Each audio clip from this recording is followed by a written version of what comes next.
could wait 1,000 days. You never wait for me, you never wait for me. Even when I ran away, you're all that I could see. You're all that I could see. When I could hardly walk on my own, I had to lift myself out of the trench below. Haven't I suffered enough to let you go? So you're probably wondering how much this all cost. There's a lot of expenses you've got to think about when you're planning a big year-long trip to Australia. A lot of people just think, oh, you know, we've just got to save the £3,000 that's required to actually even apply for the visa. But the fact is, you have a lot of expenses in terms of flights, accommodation and insurance before you even leave the country. So I'm just going to go through the different costs that we have paid for already. Unfortunately, I didn't get them on record as going through and deciding, but we've already paid for the three main expenses before you even leave to Australia. So we went with Skyscanner for the flights. That's how we search for our flights, and I recommend you do this as early as possible because the flights are always going to be cheaper the earlier you can book them. The lowest I've seen them is around about £350 for one way.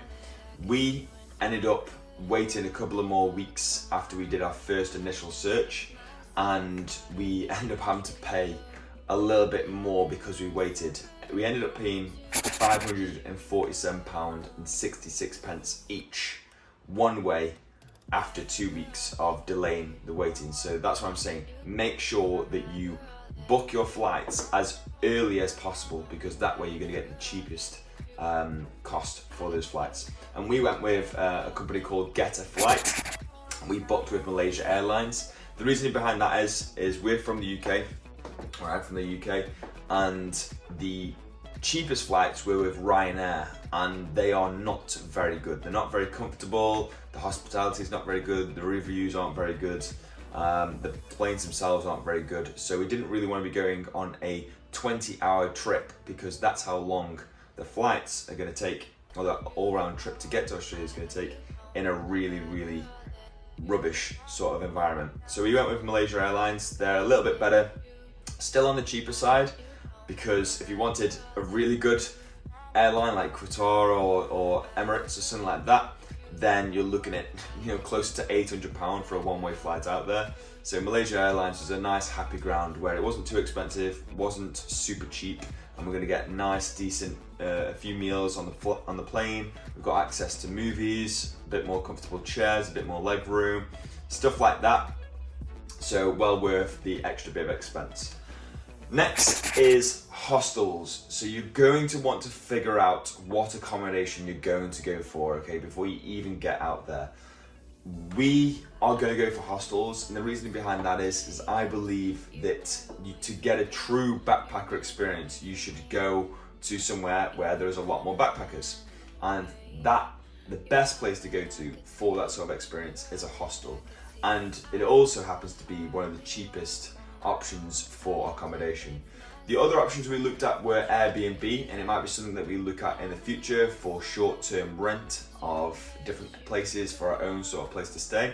But we wanted to go out there and meet new people first and hopefully get a layout of the land, get some extra information and make some new friends that we can go on trips and just kind of, you know, gather and get an experience of what it's really like to be a backpacker. So we went on Hostel World to try and find a hostel of where to go.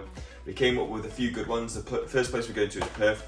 So we came up with Skinner's, I think it was, and there was another place which are some of the top, and Spinners, I think it was, some of the top hostels in Perth, but both of them were pretty much fully booked. So my girlfriend Cara actually found another place called Billabong Backpackers, and they have a swimming pool and some pretty nice sort of facilities. They are said to be a little bit more busier, not super clean, but it will do for our first hostel there, and we've all booked our own private room. So both Will and Katie, his girlfriend, and me and my girlfriend Cara, we have booked 2 private rooms, and for 2 weeks that's cost us around £259 each.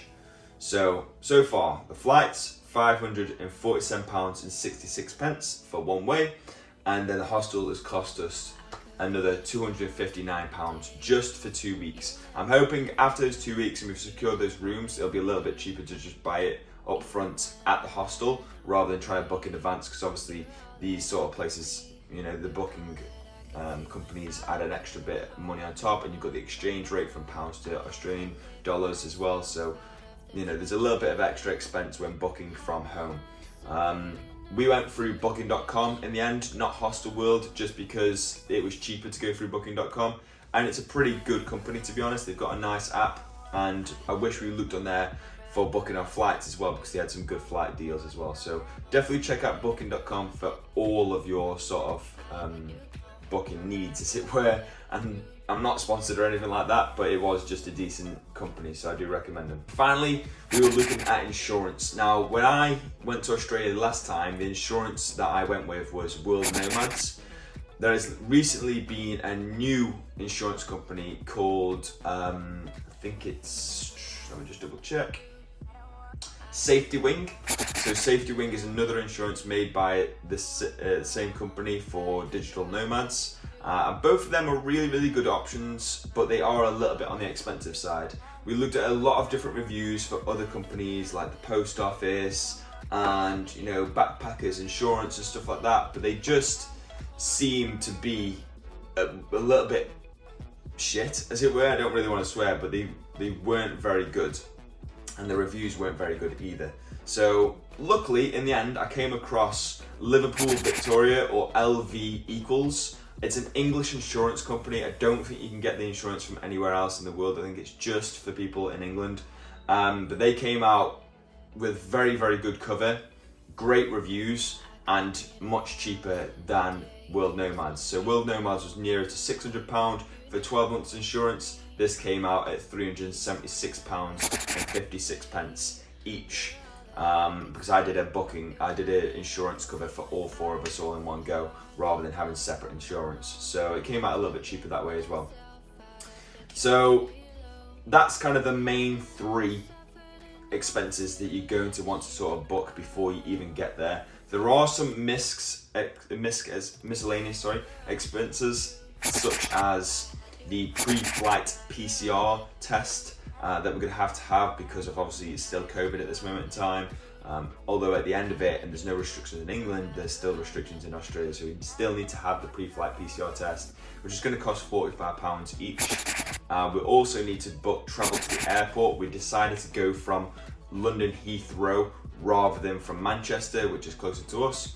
The reasoning behind that is the flights and the travel time was a lot less from London than from Manchester, and there's a lot less stops from London as well. So we're going to have to get maybe a rented car, a taxi, or train down to London Heathrow. It's going to cost roughly about £50 each. So another little expense there, and then the travel from the airport when we actually get to Perth, so airport to our hostel, is going to be about £15 each, which I booked through booking.com as well. So the total of that is £1,293 before we even get to Australia, but they are absolute necessary expenses. So if you're hoping to just save £3,000, which is the necessary amount to even apply for the visa, and pay nearly half of that before you even get out there, you might want to think about saving a little bit more. All right, so that's kind of the total expenses that we went through. We booked all as early as possible, within within a month before we fly out, and hopefully that helps you guys on where to go for booking and how much it's going to cost, and with your planning and budgeting. Walk on my own. I had to lift myself out of the trench below. Haven't I suffered enough to? So after all that, after you've got obviously all your expenses paid for, you're going to have a few questions, and hopefully I can go through some of the things that are going through your mind and just help you sort of understand a little bit better how we've planned it, and also on how you can plan it for yourself on if you've never been to Australia before, what to expect and where to plan to go and things like that. So just go through some questions. Obviously, if you've got any more questions, don't be afraid to put it down in the comment box below, and I'll get back to you with your questions, or even make a follow-up video to this. But we'll go through some basic ones that I know that my friends that I'm taking with me had for me, because like I said, I've been before, so I do know a little bit more about it than most people who haven't gone before. So how do we raise the money to go to Australia in the first place? Well, me and my best mate, we've been planning to go to Australia for a long time. We're talking 2-3 years. So over that time, we've saved a little bit of money, but the most amount of money that we've saved has been from about halfway through last year, so halfway through 2021 until about now 2022, and we've just been putting money aside with our work, really reducing the costs of everything else as much as possible, costs on fuel, costs on living and things like that, and costs on food, so we don't go out as much, we don't party as much. I staying here at my mum's house, so that saved a lot of money from any sort of accommodation I might have needed to pay for. I'm not at school, I'm not at university. I work full time as a personal trainer, so I get decent money from my job as well. And I've managed to put aside about £250 per month, or up to nearly £500 or even £600 per month. And I've saved up personally around about £5,000, and that's not including the money that I needed to use in order for the expenses. So the extra £1,293 that were the expenses for before even going out to Australia, I saved that on top of the £5,000 basically. I would recommend taking as much money as humanly possible, or as much money as you can save realistically. More so than the £3,000 that they recommend, or at least take the minimum of £3,000 with you, not just save £3,000, pay half of it to get out there and then only have half left. You're gonna have a bad time if that's the case. Like, I would literally save at least £3,000, if not more. The more money you can save on top of that, the better. And the reason why we saved that much money is because we didn't want to be in a position where we have to scrounge for any sort of work that we can get our hands on as soon as we get there. Because we want to have a little bit of relaxation, getting to see the city, exploring Australia a little bit before we just do a load of work, really.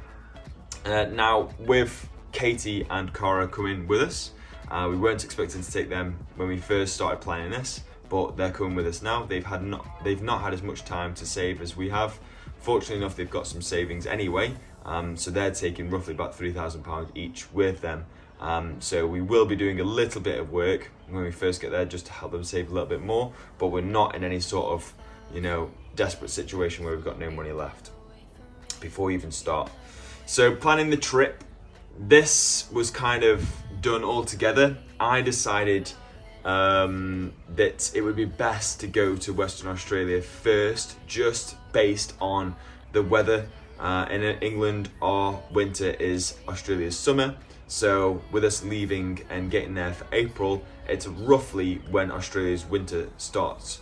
And when Australia's winter starts, you're going to want to be in like the top half of the country's sort of cities and towns and stuff like that, because they're going to be a lot warmer than the southern cities and towns. So Melbourne up to about Sydney, including Adelaide, they're pretty cold around about this time, or going to be cold through April, June,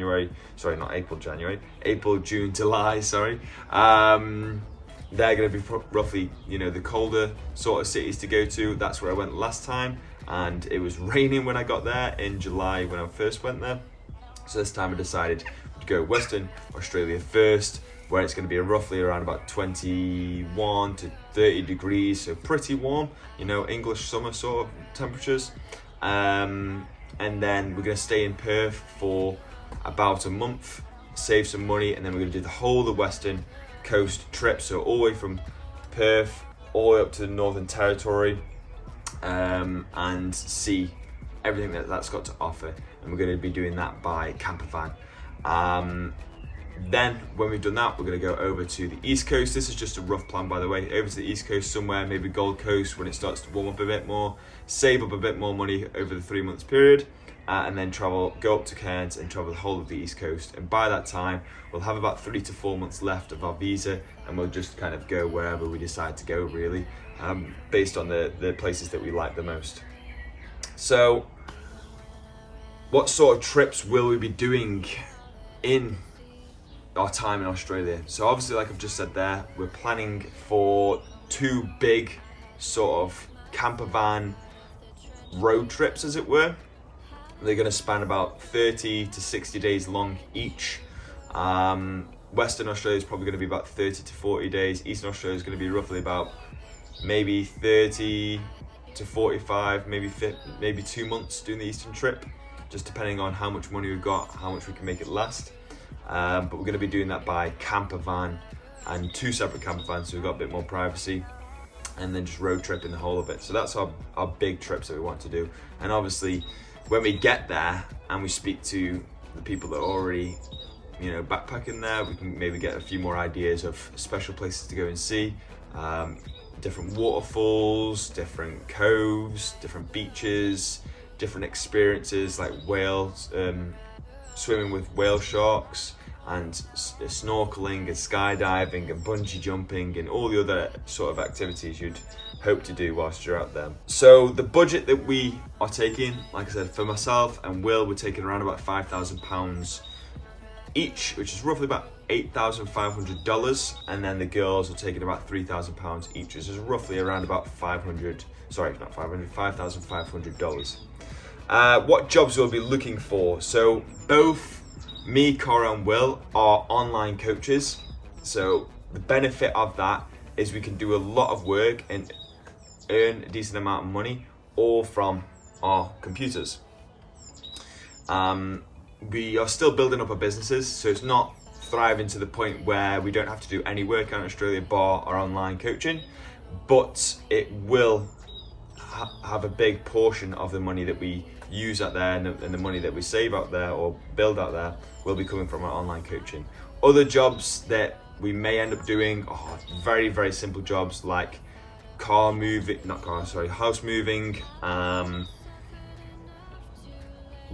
working in restaurants, bar work, working on construction sites, working at hotels, working as maids, cleaners, the very basic jobs that you can kind of pick up quite easily, not the sort of career type jobs. Budgeting for food. So me and Cara are bodybuilders and we compete in bodybuilding as well, and the food obviously is going to be one of our larger expenses of the trip out there, because we want to be able to keep progressing in the gym and still have the ability to compete even though we're out there. And it's a lot more difficult to sort of eat properly whilst you're out there and travel around at the same time. So we're going to be spending a decent amount of money on food, and I'd say anywhere from $100 to $200 per week just on food is kind of where we're going to be budgeting for that. Whereas Will and Katie, they'll probably be better off sort of making food together and probably save a lot more. So you're looking at about $100 to $150 per week for them two together, really. Now, obviously on the fitness side of things, what gyms are we looking at and looking to join? I think probably our best bet is going to be picking a gym that is found all over the country, so you can pay for one membership and have access to that gym all over the country. That way it's going to save us a lot more money. It's going to allow us to go to the gym even when we're traveling and doing our road trips. Anywhere we go in the country, we still have access to a gym without having to sign up to multiple ones or getting stuck in contracts and things like that. So I think that's probably our best bet to go that way. But other than that, just keeping it nice and simple. So hopefully those sort of questions help you out and give you a better understanding of how we've planned it, what to think about, and maybe help you plan your trip as well, how much things have cost. And yeah, hopefully it's been a very informative and helpful video. And for our friends and family that are watching, yes, we spent a lot of money on this, but it is a once in a lifetime opportunity, and don't really want to have any expenses spared really, and want to have the best time whilst we're out there, because these are memories that are going to be with us forever. And that's what you have to think about if you're planning on doing this yourself. You know, don't try and save money, don't try and cut corners, like pay and try and get the best experience you possibly can out of going to Australia. All right, thank you very much for watching this video. If there's any questions you have that I haven't covered here, please put them in the comments below. I'll probably make another video Q&A going through all those questions, so it's not part of this video, which is already pretty long.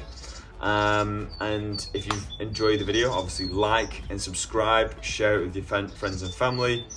And yeah, thank you very much for watching, and I'll see you guys in a bit.